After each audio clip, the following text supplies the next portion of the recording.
mzee Wangamati. Tunataka kumaliza Wakenya. Nyinyi ndio nani? Viongozi wanaoegemea upande wa upinzani wakikosoa vikali utendakazi wa serikali ya Rais William Ruto na kuapa kuwa jamii ya Mulembe itawasilisha kiongozi wa kumenyana na Rais Ruto katika uchaguzi mkuu wa mwaka ujao. Seneta wa Nairobi Edwin Sifuna akipigiwa upato kwa kibarua hicho. Bwana Sifuna, mimi niko hapa kuambia wabukusu wetu ya kwamba mimi na yeye tunaenda kufanya kazi yenu. Nimesema sijasema?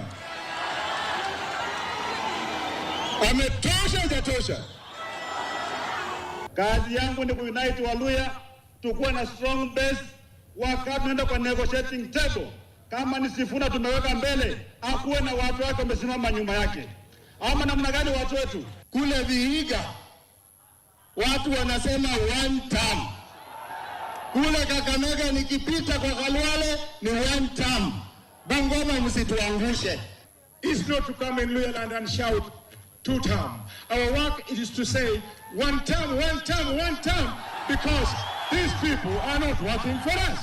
Viongozi hawa vile wamekosoa mswada wa fedha wa mwaka 2026 wakiwahimiza wakazi na Wakenya kwa jumla kuupinga kwa misingi kuwa unamhujumu Mkenya wa kawaida. Vile ushuru unaongezeka Kalasinga, majimbo na wabunge wetu, Finance Bill 2026 inakuja tena, msimame na wananchi, mseme no kwa ushuru.